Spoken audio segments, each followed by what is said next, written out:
ఈ సభ ముఖ్య అతిథి రాష్ట్ర ఆరోగ్య శాఖ మంత్రులు దామోదరం రాజనరసింహ గారికి, సీనియర్ నాయకులు గౌరవనీయులు మోత్పల్లి నరసింహులు గారికి, గౌరవనీయులు మానకొండూరు శాసనసభ్యులు కోంబలి సత్యనారాయణ గారికి, గౌరవనీయులు చీఫ్ విప్ అడ్డూరు లక్ష్మణ్ గారికి, గౌరవనీయులు చేవెల యాదన్న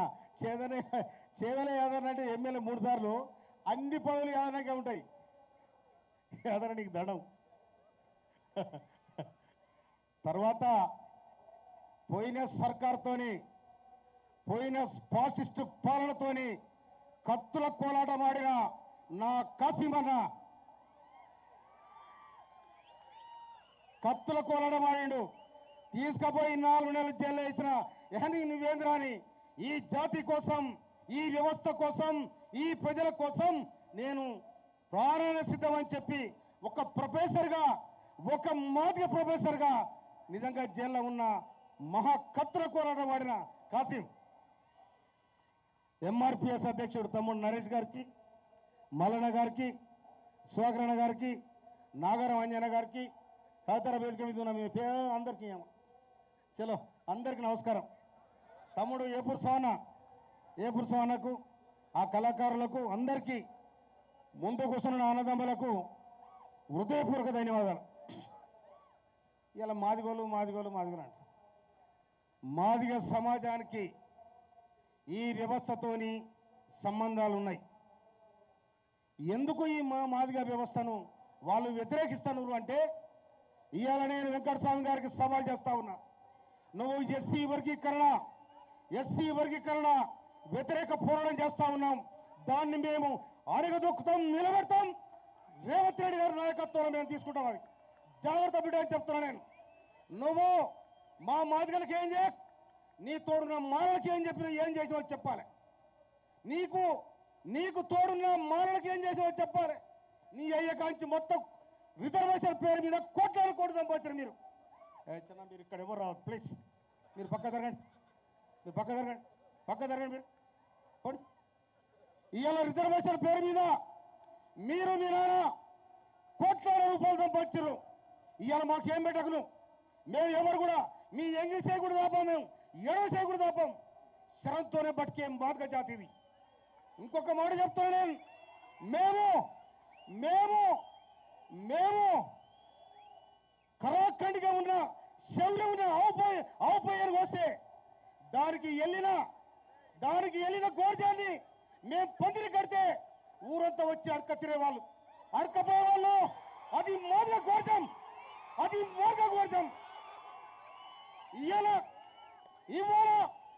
ఇవాళ మనం ఎత్తుకేసుకున్న రంగు ఎక్కడికెక్కానా? అదే ఈరగాసు. ఆనాడు ఆ మాదిగా యాడుద్ది అది చెప్పుల వృద్ధుడు. ఆ చెప్పుల వృద్ధిన కర్రమని ఎత్తి రుద్దుకుంటున్నాం. వాడు సైంటిస్ట్ మాదిగాడు. ఆనాడే సచ్చిన గొడ్డు తీసి మేము ఎవరి కోసం చెప్పండి, నేను మా అయ్యా మాకు తెగ ఉండే సచ్చిన గొడ్డు తీసుకొని బండి తీసుకొని ఊరోతలు పోయి దాని తోలొలిసి లందర పెట్టి చెరువు కట్ట పోయి తంగడి కట్టే రేల కట్టి తెచ్చి ఊని తేడా చేసినాక ఆ పటేలకు వచ్చి సీరికే నాకు సీరికే. అట్లా ఇంకోటి ఈ జాతికి వ్యవసాయ ఉత్పత్తిని పెంచిన జాతి కూడా మాదిగ జాతి. తొండ కుట్టింది మేము, చెప్పులు కుట్టింది మేము. మనకాడ జనరేషన్ మొత్తం మాదిగ చెప్పులతో కూడా ఇవ్వలేరు. ఇంకొక మాట కూడా చెప్తున్నా.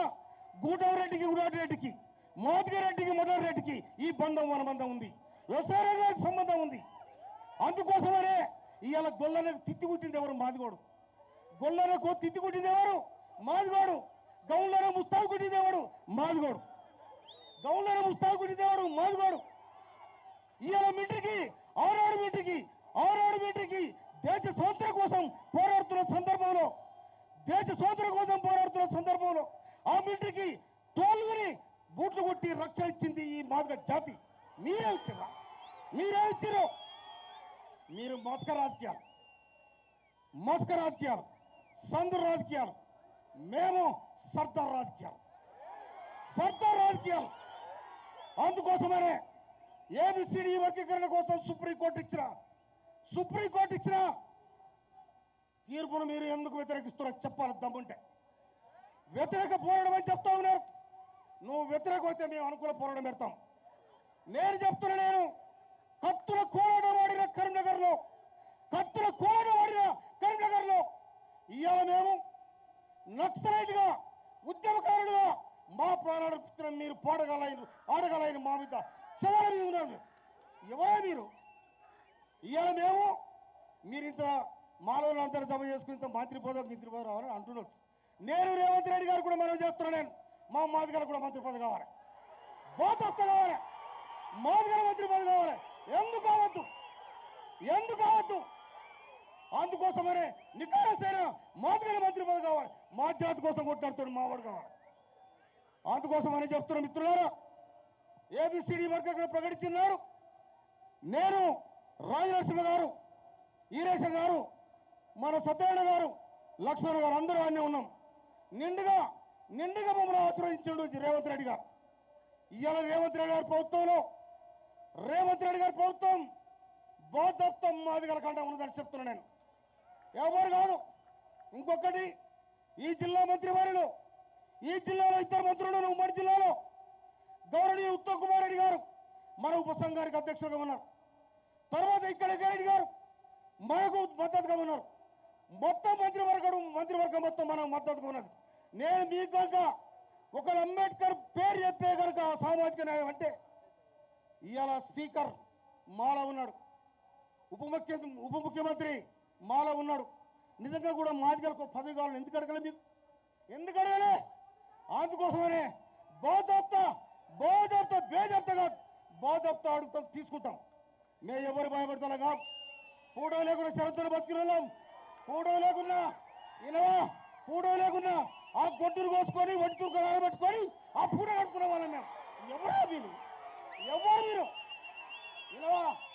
అందుకోసమనే చరిత్ర రాసిన మాదే. ఇంకొక మాట చెప్తున్నా నేను, భారతదేశాన్ని ఏలింది బాబు జగజీవన్ రామ్. ఈ దేశానికి ప్రధానమంత్రి సందర్భంలో అగ్రకుల వ్యవస్థ ఏమైనా కూడా బాబు జగజీవన్ కాంగ్రెస్ పెట్టుకొని భారతదేశానికి భారత ప్రధానమంత్రి అయ్యే అవకాశం దక్కించుకున్న మనగాడు మాదిగోడు. అందుకోసమనే మాదిగోరికి అంత శివరి కూడా, మాదిగోరికి శివరి ఎవరు కూడా ఎవడంటే కర్రు మాట్లాడు. నేను ఇంకో మాట చెప్తున్నా, నేను 2001 నుంచి తుంగతుర్తిలో తిరుగుతున్నా. ఎప్పుడు ఎమ్మెల్యే కావాలనుకుంటా నేను ఎప్పుడు ఎమ్మెల్యే కావాలనుకుంటాను. సగం మాలేత సగం సాలేత. తర్వాత ఎలమాల వాడు ఎవడి మాలోడు. నీ అమ్మ ఈ పొత్తు ఎన్నటి దిగుతున్నాను అనుకున్నా. నేను ఆ పొత్తు అయితే ఉన్నది.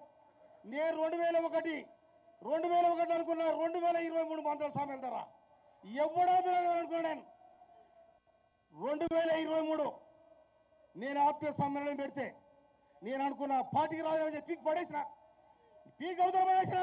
నాది కానప్పుడు ఇది నాదే కాదు, నా జాతి కాదు అనుకున్నా. నేను జూన్ 2023 జూన్ 30 తారీఖు నాడు, 29 తారీఖు నాడు ఆయనకు పిల్లగాడు ఎవరు కేటీఆర్ వచ్చి 40,000 మేడతో గెలిపారు అని చెప్పాడు. ఎట్టగెడతారు చూస్తాను అనుకున్నాను. జూలై 14 తారీఖు నా బర్త్డే ఉండే. సాధ్య సమ్మేళనం పెట్టా.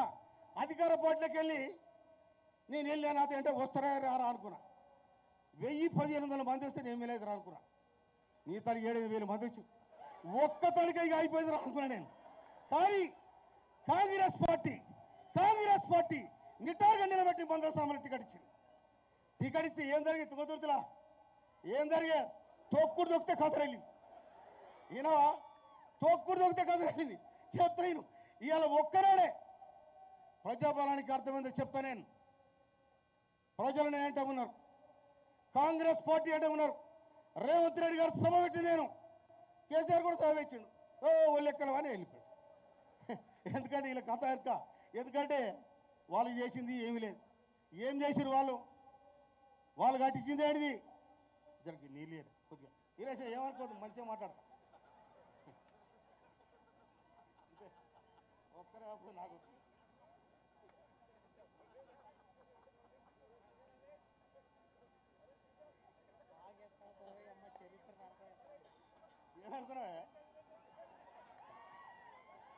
చెప్పేది నేను 70 ఏళ్ళ అంబేద్కర్ జయంతి చేసిన ఎవరైనా నమ్ముతారా? 70 ఏళ్ళ నేను ఒక సంస్థలో రాత్రిపడి పంతులు. నేను నాకు రోజుకొక రూపాయి జీతం ఇచ్చేవాళ్ళు, రోజుకొక రూపాయి. 70 ఏళ్ళ పుట్టినోళ్ళు చాలా మంది లేరు ఇలా. కానీ అప్పటి నుంచి నేను వ్యవస్థను చూసుకుంటూ వస్తున్నాడే కనుక పిహెచ్డీలు చేసి ఇవి చేస్తే అదొక లెక్క, ప్రజలను పుట్టే ఒక లెక్క. నేను తుంగతుర్తిలో ఇది ఇంతమంది మాదిగోలు ఉంటే ఈ బాలుడికి 2 సార్లు గెలుతున్నారు ఏంద్రా అనేది, అది రివర్ అనగాని అనగానే ఈ అమ్మ వాళ్ళు కూడా అనుకోరు, ఇక వచ్చిర్ర మనం అనుకోరు, పట్టుడు గుద్దురు గుద్దిరని ఈ అమ్మ ఆ చరిత్ర లేదు. 51,000 బిలియన్ వచ్చిందని ఈ అమ్మ. అందుకోసం అని నేను చెప్తాను, ఎన్నికలు రేపు అవుతుంటే వామ్మ నేను ఓడిపోతున్నాను అనిపించి ఒకరు 80 కోట్లు వచ్చాడు. అమ్మని ఇట్లా తిరురా అని నేను చెప్పి తిన్నరాడు గుద్దిరు. ప్రజాబలం ఒక పక్కన, పైసలు ఒక పక్కన. వివేక నీకు డబ్బులు ఉండవచ్చు, ధనం ఉండవచ్చు, కానీ నా బలగం ఉంది, నా జాతి ఉంది. ఇది కాంగ్రెస్ పార్టీకి ఉంటుంది, కాంగ్రెస్ పార్టీ కంటే ఉంటుంది, రేవంత్ రెడ్డికి ధీటుగా ఉంటుంది. ఇవాళ మేము ఒక మాట నాకున్న జ్ఞానాన్ని బట్టి చెప్తాను. నేను 1974లో ఆనాడు ముఖ్యమంత్రి ఇందిరాగాంధీ ఎమర్జెన్సీ పెట్టే సందర్భం.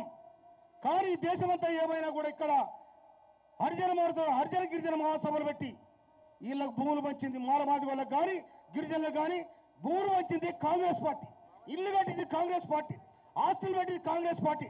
ఇంకొక మాట చెప్తున్నా, పోయిన సర్కారు ఉండే కదా ఏం చేసిందా, మన పోరగాళ్ళందరూ అర్థాకర్థం చేస్తున్న సందర్భంలో ఇవాళ రేవంత్ రెడ్డి గారు ఒక మంచి హృదయంతోని పిల్లలు అర్థాకర్థం చావద్దని మెచ్చార్జీలు 40% మెచ్చార్జీలు పెంచండు. తర్వాత కాస్మెటిక్ ఛార్జీలు 40% పెంచారు. ఇది ప్రభుత్వం యొక్క సామాజిక బాధ్యతగా ఇవాళ రేవంత్ రెడ్డి గారు ఆలోచించారు. ఇంకొక మాట, తెలంగాణ సాయుధ రైతాంగ పోరాటంలో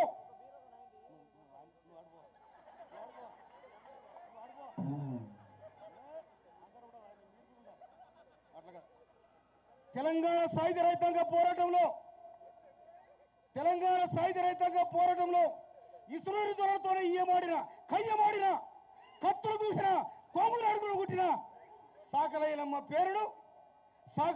పేరును కోటి, హైదరాబాద్ కోటిలో ఉన్న మెడికల్ కాలేజ్కి, మహిళా యూనివర్సిటీకి ఆ నామకరణ చేసినట్టు అది సామాజిక బాధ్యత. మీరేం చేసిరా? పోయిన కేసీఆర్ ఏం చేసిన? చెప్పరి ఆ పిల్లగాడు లాగచర్లా లాగంతా వేసుకొని తిరుగుతాడు. ఎవరు? కేటీఆర్. లాగచర్ల అంటే ఇప్పుడు మీకు బీఆర్ఎస్ పార్టీకి ఇంకొక మాట, టీఆర్ఎస్ పార్టీని బీఆర్ఎస్ పార్టీగా మార్చుకున్నాడే మీ మీరు దోక్కున్నారు, బొందలు పడి పోయి గోవిందమంగళం.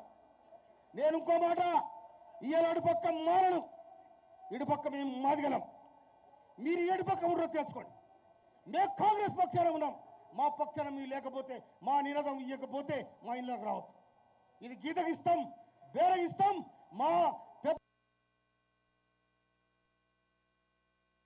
చెప్తా వీళ్ళు ఇవాళ పాప వాడు మాలసేన ఉండే రాష్ట్ర అధ్యక్షుడు మాలసేన, ఇద్దరు కలిసి బోధించుంటే ఏం తను బాగున్నాం అంటే బాగున్నాం. అలా ఏం చేద్దామంటే ఏం చేయకుండా గిచ్చే తీరు గిచ్చే ఉండరు. ఆడు ఏమో మాలసేన ఎక్కడ పోయినా మొత్తం మీ చేసుకొని ఎక్కడ సామి గుడిచెల కొడుకు ఎవరు వివేకు. మేము ఎవరి మీటింగ్ కాదు, ఎవరు వ్యతిరేక కాదు, మా మీటింగ్ మేము పెట్టుకున్నాం, దాని మాత్రం కూడా తెలుస్తాం. అందుకోసమనే రాజు నరసింహన్న, నువ్వు హెల్త్ మినిస్టర్, ఆరోగ్య శాఖ మంత్రివి, ఏబిసిడి వర్గీకరణకు అనారోగ్యం అవుతుంది, దాన్ని ఆరోగ్యం చేయాల్సిన బాధ్యత నీ మీద ఉంది.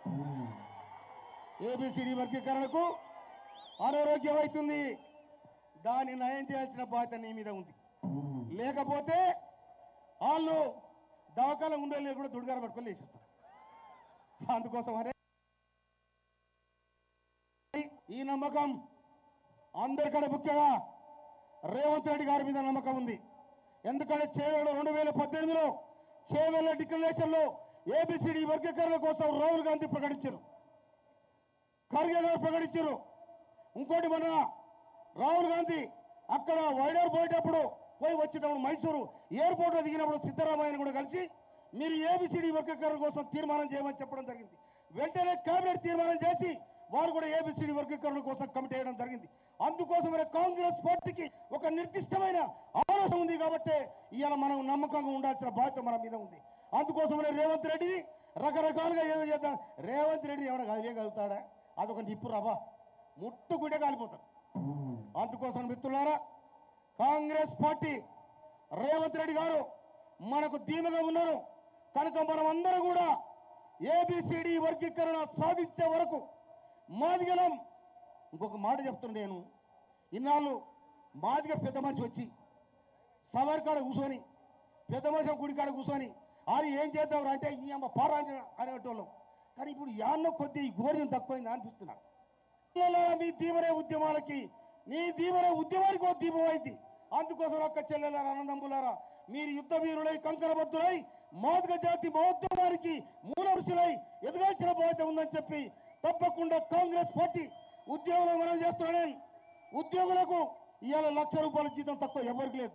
మీరు మీ పిల్లలు మంచిగా సలహా బతుకున్నారు. ఇంకొక మాట కూడా చెప్తున్నా బ్రదర్, నేను మొన్న ఒక 2 ఆడపిల్లలు వచ్చిన నా దగ్గరికి. ఏందమ్మా వచ్చినామంటే, సార్ మేము రోజు కూలి చేసుకుంటాం. నా బిడ్డకు ఎంబీబీఎస్లో ఫ్రీ సీట్ వచ్చింది. ఏ కావాలి బిడ్డ అని అడిగిన. నేను హాస్టల్ ఫీజు ₹1,00,000 ఉందని చెప్పి నా ఇంట్లో ఉంటే ₹1,00,000 తీసుకొచ్చి ఆ బిడ్డకు ఇచ్చిన పొమ్మని చెప్పి. ఇంకో బిడ్డకు అగ్రికల్చర్ బీఎస్సీ వచ్చింది. ఆ బిడ్డ పత్యార పోతుంది. అగ్రికల్చర్ బీఎస్సీ సీట్ వచ్చి ఫ్రీ సీట్ వచ్చి పత్యార పోతుంది. నేనే పోయి రా బిడ్డ ఇంటికి తీసుకొచ్చి ₹1,00,000 ఇచ్చింది. ఇంకొక మాట, చదువున్న కానీ సంస్కారం ఉంటుంది, చదువుకున్న జ్ఞానం ఉంటుంది. అందుకోసం అది కావాలంటే మనకి ఇది కావాలంటే ఏబిసిడి వర్గీకరణ జరిగి తీరాలి. లేకపోతే ఎవరు బాగా తెలంగాణ ఎందుకు చెప్పరు? తెలంగాణ ఎందుకు వెళ్ళగొట్టాం? మన ఇద్దరు పుత్రం ఉంది ఏబిసిడి. ఎస్సీ రిజర్వేషన్ ఈ రిజర్వేషన్ నీ పుత్రం నా పుత్రం ఉంది. పంచాయత్ దిగాల్సిందే, గెట్టు పంచాయత్ దిగాల్సిందే. నువ్వు ఆపడానికి ఇవ్వడు, నువ్వు కాదు ఈ తాత వచ్చాడు ఆపడానికి అయిపోయింది అది. కాకపోతే అందుకోసమనే ఆరువాడ వచ్చి ఆడొక మీటింగ్ ఈడో మీటింగ్ పెట్టి నిజమా వివేక్ ఈ వేదిక మీకు రా, ఇద్దరు మాట్లాడదాం. నీకు సపోర్ట్ కొడితే నీ సై, నా సపోర్ట్ కొడితే. ఏబిసిడి వర్గీకరణ, ఎస్సీ వర్గీకరణ వ్యతిరేక పోరాటం అని మీరు సెల్లలో పెట్టుకున్నారు, గ్రూపులలో పెట్టుకున్నారు. అది బంద్ కావాలి. మనమందరం కూడా తూర్పు దిక్కున ఉంటాం. మాలోళ్ళు ఎడమ చేయి ఉంటారు, మాదిగోళ్ళు కుడి చేయి ఉంటారు. ఊరుకు తూర్పున ఉంటాం కనుక అన్నదమ్ములా కలిసి ఉన్నాం.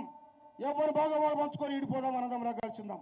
అందుకోసమనే రేవంత్ రెడ్డి గారు దానికోసం పటిష్టంగా కట్టడున్నాడు. ఎమ్మెల్యే అన్న లక్ష్మణ కరీంనగర్ ఏం జరిగింది? కత్తల కోలాటం వినవా? వేలాది మంది అమరులైనరు. తుపాకీ సంకేసుకొని తూటాల దండలనుకొని పోరాటం చేసిన వాళ్ళు మన కరీంనగర్లో. అందుకోసం చేస్తే అక్కడ దొరల కోసం పోరాటం చేసిన వాళ్ళు మన వాళ్ళు. అందుకోసం పోరాటం ఆడబెట్టు ఎట్లగానో చూస్తున్నా సావిరంగం వల్ల. అందుకోసం మిత్రులారా, మరి ఇంత పెద్ద సమయాన్ని ఇచ్చి మీరందరూ కుదురుడే గొప్ప వచ్చినట్టు అది. ఎందుకంటే మనలు ఓపిక ఉండదు, వెళ్ళిపోతారు. కానీ మనం అన్నదమ్ములాగా ఇక ఇప్పుడు మనకు పంచాయతీలు ఉంటాయి. ఆ పంచాయతీలను పక్కన పెట్టాలి. మనమందరం కలిసి మెలిసి ఈ ఏబిసిడి వర్గీకరణ కోసం సుప్రీంకోర్టు ఇచ్చిన తీర్పు కోసం అది అమలైనంత వరకు అలిపెరుగని పోరాటం చేయాలని ప్రభుత్వాన్ని, రేవంత్ రెడ్డి గారిని కూడా మేము అసెంబ్లీలో రేపు 9 తారీఖు నాడు అసెంబ్లీ ప్రారంభమవుతా ఉంది. అసెంబ్లీలో వినిపిస్తాం. అయ్యా మా సంగతి ఏంటో అడుగుతాం. మేము రేవంత్ రెడ్డి గారు కూడా విజ్ఞప్తి చేస్తాం. మీరు సోనియా గాంధీ చెప్పండి, రాహుల్ గాంధీ చెప్పండి. ఈ సందర్భంగా ప్రియాంక గాంధీ అవునా ఇప్పుడు